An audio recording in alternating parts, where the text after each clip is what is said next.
Greetings, everyone. My name is Jonathan Bailey. I am from the website Plagiarism Today, which can be found at plagiarismtoday.com.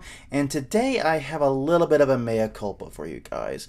Some of you may remember right around the time the H3H3 lawsuit was really kicking off, there was another lawsuit, this one involving YouTuber Louis Bond, who was being sued by Serendip LLC, a firm representing composer Wendy Carlos.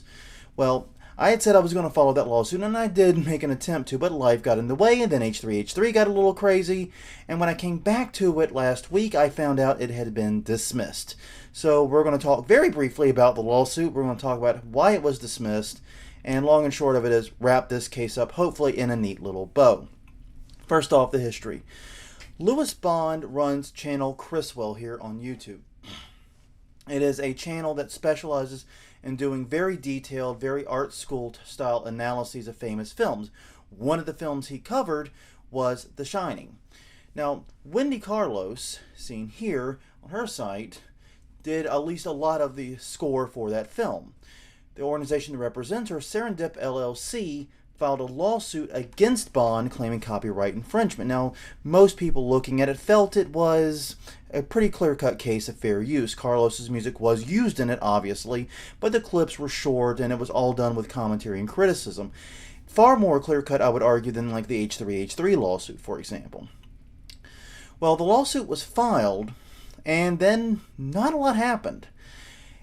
The only thing that did happen is basically lawyer Ryan Morrison. You might recognize that name. He is from Morrison and Lee. He's the same attorney and the same firm here representing H3H3 in their litigation against Matt Haas. Filed a notice saying that he was representing the client, and then immediately after you had this. This is a motion. This is a stipulation of dismissal, basically, and what it says is that the lawsuit has been dismissed with prejudice. You can actually see the with prejudice part there at the very bottom of your screen. And what that means is Serendip LLC cannot sue Bond again for the same issue. They can sue for something else. If he uses other Wendy Carlos tracks or whatever, they can sue for that, but they cannot sue over this again. And also interesting was that both sides are handling their own costs. No money's changing hands, basically. And that's really the end of the case. We don't know much about what happened. Now, Louis Bond did post a YouTube video to his channel about the lawsuit being dismissed. Unfortunately, I did not get there in time. He took it down not long after it was posted. So I did send him a tweet. I did try to get a little more to the bottom of this. I sent him a tweet saying, hey, what's going on? Can you say what happened? And he never responded. Probably one part because I'm nobody, and another part because, well, he seems to be very clearly trying to move on from this case. In fact, the reason he said he took the video down was because he wanted his channel to be just about what he was doing in analyzing these films. And I can respect and understand that. And the other issue is, even if, I had seen the video, it may not have helped a great deal because I suspect a lot of what actually took place behind the scenes he couldn't or wouldn't want to talk about for various reasons. And that raises the question, what did likely happen? Well, when Ryan Morrison came forward and said, hey, we're representing Mr. Bond here in this case, and I keep wanting to say, Mr. Bond, I expect you to die for obvious reasons. But anyways, when Ryan Morrison said that, the first thing that probably happened was the two attorneys started talking and communicating. And something happened in that communication that hereby convinced Serendip LLC and Wendy Carlos to not take this case forward any further. What that is could be almost anything. The obvious thing that a lot of people are going to be thinking is, well, they convinced them that, hey, we're going to fight this lawsuit and you don't have much of a case, so back off. And it very well could have been a case of exactly that, but we do not know.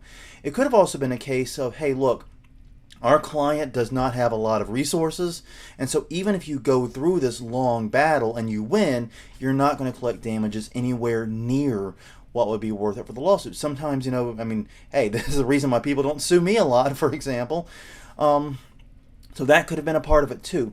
Long and short of it is something in those communications convinced Serendip LLC to drop the case, and so they did with prejudice. Both sides are paying their own legal fees. I'm assuming, though it was not expressly said, that Bond's fees are being paid through the FUPA, the Fair Use Protection account that is at that firm. Makes sense. And that brings an end to the matter. All in all, pretty straightforward. But one question that I know I'm going to get asked is what would have happened if, he had not gotten legal representation, if he had not been able to respond to that lawsuit. Well, the answer is Serendip LLC probably would have gotten a default judgment. And that default judgment could have been taken to court and it could have been enforced against Bond in various ways. So it could have been very, very bad for him. Default judgments don't always mean a lot in cases where, like, the defendant is overseas or clearly outside the jurisdiction, and enforcing that judgment is going to be difficult. But given that everyone was in the United States, it could have really potentially put him in a bad spot.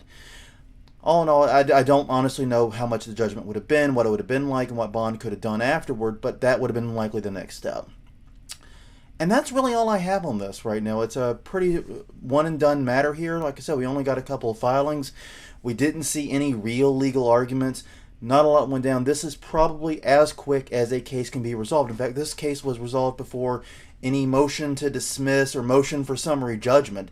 This case was just ixnayed even before the complaint was responded to. So that is the most fast and expedient way I can think to resolve a case. On that note, good work, Ryan Morrison, and that's all I have. So until next time, this is Jonathan Bailey, signing off.